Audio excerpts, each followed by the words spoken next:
कि कुछ बाहर के लोगों ने कहा था कि हम आएंगे और बृजभूषण शरण सिंह को घसीट कर ले जाएंगे। ये बात नहीं बर्दाश्त हुई। ट्रायल जब होता है तो उसमें जो क्रॉस एग्जामिनेशन है जीरा, वही निचोड़ होता है पूरे केस का, और उससे कोर्ट संतुष्ट नहीं हुई इस मामले से। कोर्ट को ये नहीं लगा कि ये इस मामले में इस स्टेज पर जाया जा सकता है जिससे दोषी पाया जाए। मैं अपनी जगह पर सही हूँ जी अगर मैं गलत हूँ जी तो उन्होंने बड़ी बात कही थी कि वो खुद फांसी पर लटक जाएंगे। जी। तो उनके बयान को आप कितना मानते हैं, क्योंकि उस समय तमाम सारे गोंडा के लोग भी सांसद जी के समर्थन में उतरे हुए थे। जी। और इतना दिन तक उन्होंने राजनीति की, हम लड़ाई करेंगे, प्यार करेंगे, वो हमारा मामला, हमारे जिले का मामला, लेकिन इस तरीके का अपमानजनक बयान आप देंगे तो हम बर्दाश्त नहीं करें। हम लोगों ने खुल के कहा था, नहीं, हमारे संगठन के सेना प्रमुख नीरज सिंह ने खुलेआम कहा था, और वो पोस्ट भी आज होगी कि हम इस मामले में उनके साथ हैं और किसी की हैसियत नहीं कि इस तरीके का आप शब्द उनको बोले, और अगर कोई बोलने का प्रयास करेगा तो उसका अंजाम बुरा होगा। जो गवाहियाँ थीं, जो समय था और जो बयान थे, उसमें कई सारे ऐसे मेजर डिफरेंस हैं, बड़े गैप इसको कह सकते हैं, वो थे। नमस्कार, आप लोग देख रहे हैं गोंडा पब्लिक पोस्ट। मैं हूं शिवानंद मिश्रा।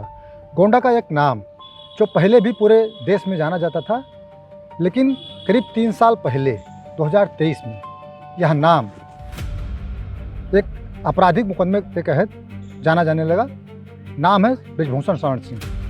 बृजभूषण शरण सिंह भारतीय कुश्ती संघ के पूर्व अध्यक्ष हैं। इसके अलावा पूर्व सांसद भी हैं। गोंडा, बलरामपुर, कैसरगंज से लगातार वह सांसद रहे हैं। उनके पुत्र इस समय करणभूषण सिंह कैसरगंज से सांसद हैं, और उनके एक पुत्र विधायक हैं जो कि गोंडा सदर से विधायक हैं, और भारतीय जनता पार्टी से यह दोनों लोग हैं। अब बात करते हैं, आज चर्चा पूर्व सांसद और पूर्व अध्यक्ष की क्यों की जा रही है। आज की करीब 3 साल पहले आपको ले चलते हैं, कुछ चीज़ें याद दिलाते हैं। 2023 में जंतर मंतर पर पहलवानों का धरना होता है और आरोप लगाए जाते हैं पूर्व सांसद पर।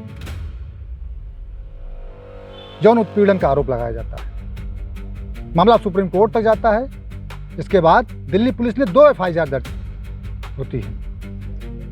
एक FIR नाबालिग महिला पहलवान के द्वारा दर्ज कराई जाती है, बाकी अन्य पहलवानों के द्वारा दूसरी FIR दर्ज करवाई जाती है। लेकिन कुछ दिन बाद ही इस पूरे मामले में एक ट्विस्ट आया। नाबालिग महिला पहलवान के पिता सामने आए और उन्होंने कहा कि भूल हो गई, तो वह मामला शांत हुआ। और पूर्व सांसद शुरू से ही कहते आ रहे हैं कि अगर आरोप सिद्ध हुआ तो मैं फांसी पर लटक जाऊंगा। अपनी बात पर वह कायम थे, उनको अपने आप पर विश्वास था। गोंडा के भी तमाम सारे संगठन, तमाम सारे लोग सामने आए और कहा कि हमारे सांसद जो हैं, उस समय चूंकि वो सांसद थे, ऐसा कतई नहीं कर सकते। लोगों का एक धड़ा सांसद के साथ था, लेकिन जंतर मंतर पर महीनों धरना प्रदर्शन चलता रहा। FIR हुई, ट्रायल हुआ। दिल्ली के राउज एवेन्यू कोर्ट में यह ट्रायल चलता रहा, और अंत में कल 3 अगस्त को राउज एवेन्यू कोर्ट द्वारा जब फैसला आया तो पूर्व सांसद और पूर्व अध्यक्ष बृजभूषण शरण सिंह को बाइज्जत बरी कर दिया गया, जिसके बाद गोंडा सहित पाटन मंडल के, प्रदेश के कह लें, कई हिस्सों में जश्न का माहौल था। उनके पुत्र सांसद करणभूषण शरण सिंह का भी बयान सामने आया। उन्होंने कहा, जो लोग आरोप लगा रहे थे, जो लोग जंतर मंतर पर जा रहे थे, वो आप कहाँ मुंह दिखाएंगे। लाजमी है उस बेटे के लिए वह दिन भी सुखद रहा। कल का दिन, 3 अगस्त का दिन, जो उनके पिता बरी हुई। सांसद जी से पूछा गया इस बारे में आप क्या कहेंगे, तो उन्होंने एक बात कही कि कोर्ट ने, पहली बात उन्होंने कही कि उन्हें उनके साथ जो दूसरे आरोपी बनाया गया था, दोनों लोगों को कोर्ट ने कहा कि आपको बाइज्जत बरी किया जाता है। पहलवानों को जानने के बारे में लोग उनसे पूछा तो उन्होंने कहा यह बात उनसे पूछिए, अपनी बात वह कह रहे हैं, वो शुरू से कहते आए हैं। इसी तमाम मामलों पर, इस पूरे मुकदमे के पहलुओं पर बातचीत करने के लिए अधिवक्ता राघवेंद्र सिंह जी हमारे साथ मौजूद हैं। आपके बारे में थोड़ा सा बता दें कि आप अधिवक्ता के अलावा सामाजिक संगठन जो है अवध केसरी सेना, उसके राष्ट्रीय अध्यक्ष भी हैं। इनका संगठन जो है, चाहे सेना प्रमुख हो, ठाकुर नीरज सिंह या अन्य पदाधिकारी, मुखर होकर बोलते हैं, सामाजिक मुद्दों पर मुखर होते बोलते हैं। आज इनसे हम कुछ पहलुओं पर जानकारी करेंगे जो शायद अनछुए पहलू रहे हों, हम भी ना जानते हों, क्योंकि एक अधिवक्ता ही कानून का जानकार अच्छे होते हैं और लर्नेड काउंसिल, माननीय न्यायालय भी इनको कहता है विद्वान अधिवक्ता। उस समय इनके संगठन ने भी कुछ बातें पूर्व सांसद जी के पक्ष में कही थी, वह भी जानेंगे। बहुत बहुत स्वागत है आपका भैया। धन्यवाद। ये जो मामला था 2023 में दर्ज करवाया गया जी, दिल्ली में दर्ज करवाया गया, जी। कैसे देखते हैं? क्या कुछ मामला ये था, क्या कुछ प्रकरण था? दर्शकों को थोड़ा सा बताएं। पहले तो धन्यवाद गोंडा पब्लिक पोस्ट का, आपके पेज का, कि लगभग हर ज़िले के बड़े मुद्दे पर आपसे बात होती रहती है। और जहाँ तक ये मामला है पूर्व सांसद बृजभूषण शरण सिंह का, तो ऑनरेबल सुप्रीम कोर्ट के आदेश के बाद इसमें मुकदमा दर्ज हुआ था। उस समय खिलाड़ी प्रोटेस्ट कर रहे थे और जहाँ तक मुझे याद है उस तरफ से जो काउंसिल थे वो श्री कपिल सिब्बल जी थे, वरिष्ठ अधिवक्ता हैं। उनके द्वारा ये मामला सुप्रीम कोर्ट के समक्ष लेके गया था और सुप्रीम कोर्ट के आदेश के बाद इसमें FIR दर्ज करी गई थी। 2 FIR, जैसा कि आपने बताया कि एक नाबालिग पास्को का दर्ज हुआ था और एक इन लोगों का दर्ज हुआ था। बाद में पास्को में क्लोजर रिपोर्ट लग गई थी और इस मामले में लगभग 1500 पन्नों की चार्जशीट दिल्ली पुलिस ने राउज एवेन्यू कोर्ट में दाखिल की थी और उसी चार्जशीट के आधार पर आरोप तय किए गए थे। उन्हीं आरोपों पर ट्रायल हुआ, पूरा ट्रायल चला। लगभग 32 गवाहों के बयान हुए। 32 में से 2 गवाह तो मुकर गए, 30 लोगों ने गवाही दी। पूरी सुनवाई जो प्रक्रिया है पूरे ट्रायल का ये चला। उसके बाद 3 अगस्त 2026 को ऑनरेबल कोर्ट ने, माननीय न्यायालय ने इस पर फैसला दिया और बृजभूषण शरण सहित विनोद तोमर को बाइज्जत बरी किया। ये पूरा मामला है।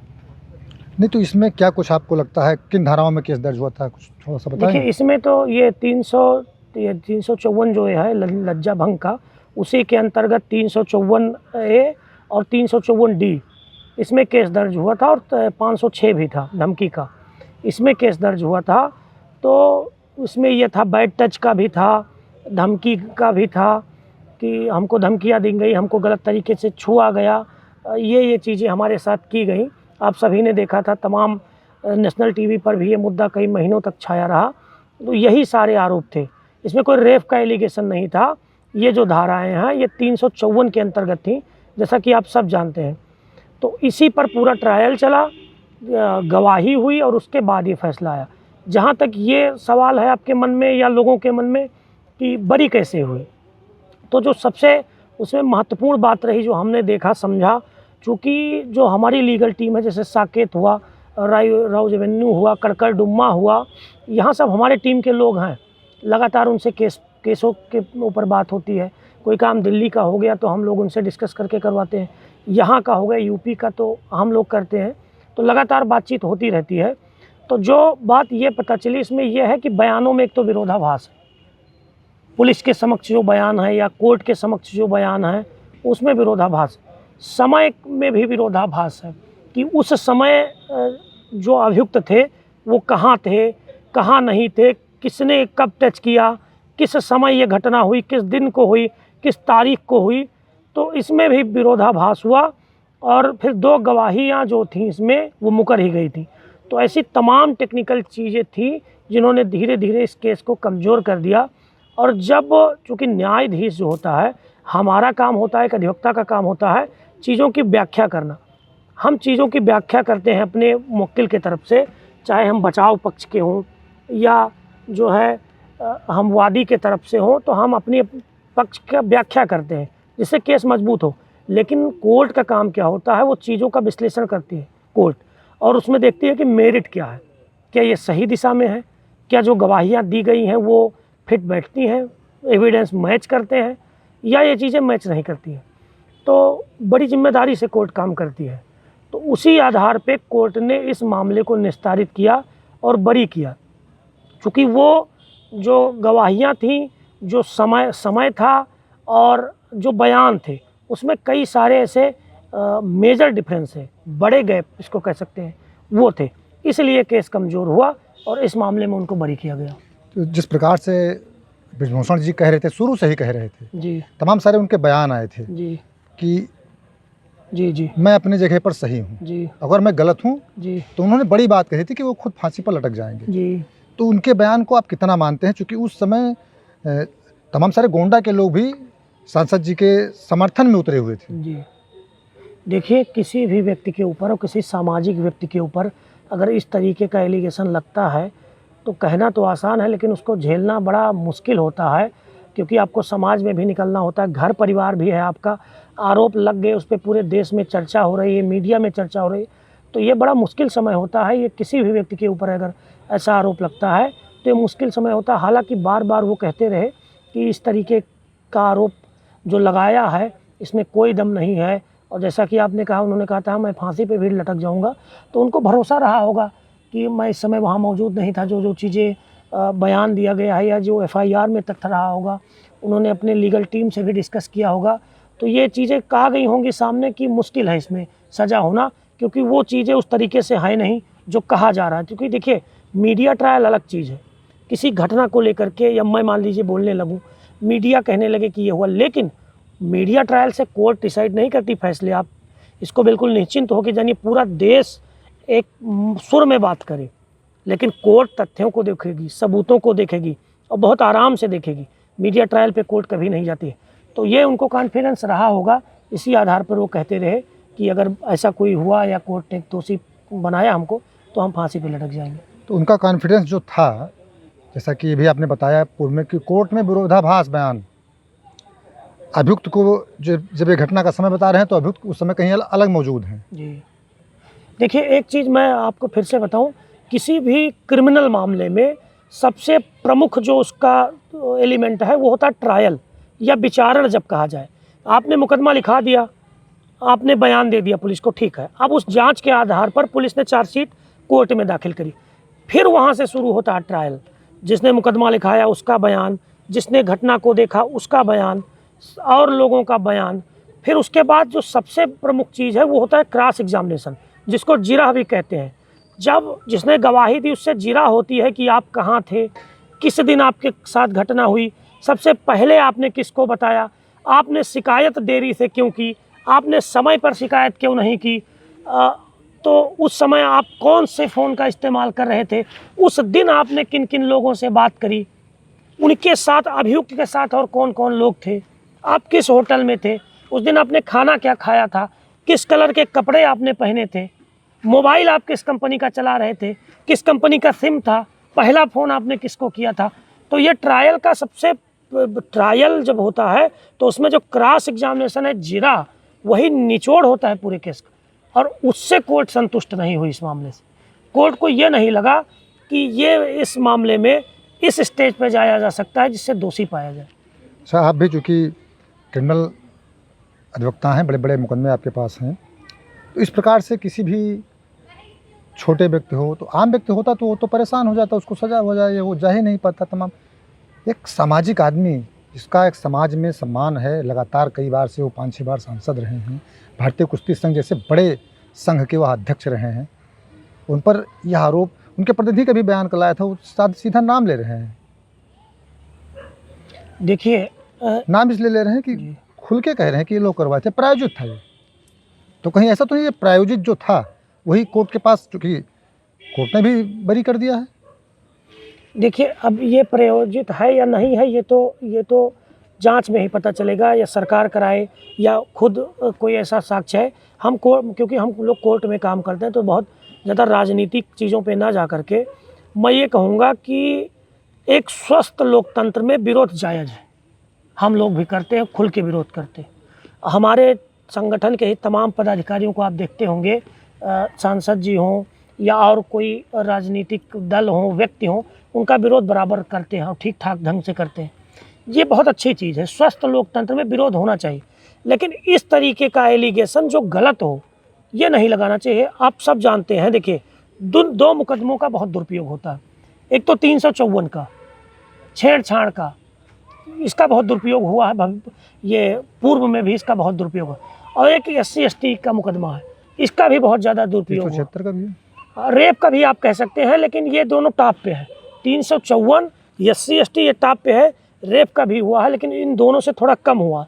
इन दो में जैसे SC/ST कानून है, लोगों की भलाई के लिए है, लेकिन तमाम ऐसे लोग, संभ्रांत लोग, उसका किसी अपने विरोधी को परेशान करने को उसके लिए इसका इस्तेमाल करते हैं।